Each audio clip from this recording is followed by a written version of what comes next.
Yeah. Ini untuk semua yang pernah rasa zaman sebelum semua dalam genggaman tangan.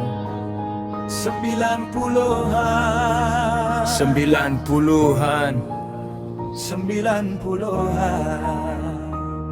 Kalau kau pernah lalui zaman ni, kau tahu apa cerita. Yeah.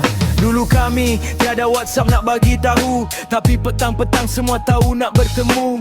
Tak perlu mesej, tak perlu cari lokasi, depan rumah jadi tempat janji bertemu lagi. Dulu balik sekolah terus buka kasut, campak beg tepi pintu terus cari geng gaduh. Bukan gaduh betul, cuma main dan gelak. Petang sampai senja baru ingat nak balik. Selipar jadi gol, jalan jadi padang, jatuh bangun sama-sama tetap terus berjuang. Basikal lama jadi kenderaan utama, pusing satu taman rasa macam satu dunia. Duit siling dalam poket jadi harta, beli jajan pun dah cukup buat kita gembira. Tak perlu wifi nak cari kawan, keluar rumah je terus cukup satu pasukan. Ini zaman kita 90-an, zaman yang penuh kenangan, tak ada internet dalam genggaman, tapi ramai kawan dalam kehidupan. Ini zaman kita 90-an, Mewah tapi bahagia, gelak kuat tanpa kamera. Itulah cerita kita semua. ini zaman kita 90-an. Mewah tapi bahagia, gelak kuat tanpa kamera. Itulah cerita kita semua. Gasing berpusing, siapa lama dia juara. Main gala panjang, habis satu padang ketawa. Baling selipar, lari sana lari sini, kena tepak memang satu kampung bersorak lagi.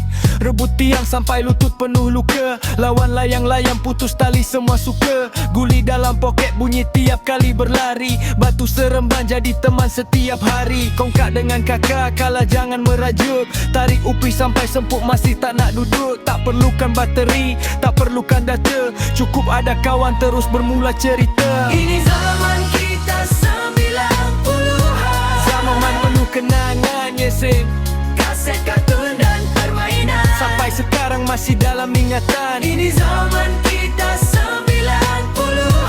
Ada skrin jadi teman, tapi setiap petang ada pertemuan. Sebab kawan dulu lebih daripada sambungan. Internet dulu bunyi macam mesin nak terbang, nak buka satu page kena tunggu panjang. Telefon rumah jangan kacau talian, kalau putus kena ulang dari permulaan. Kaset sangkut, ambil pensel terus pusing, harap Peter tak putus baru boleh sambung nyanyi. Nokia jatuh semua orang terkejut, angkat balik masih hidup, lantai pula yang takut. Remote TV hilang, satu rumah mencari, selalunya adik yang kena pergi cari.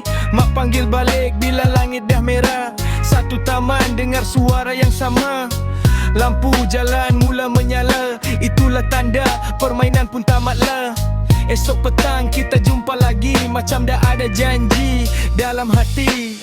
Masa berubah, dunia pun bergerak, teknologi datang, makin banyak berkembang. Tapi satu benda tak pernah berubah, kenangan lama tetap jadi cerita.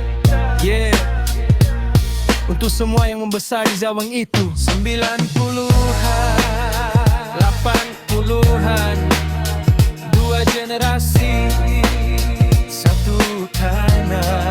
Kita pernah kecil, kita pernah ketawa, dan kenangan itu takkan pernah hilang.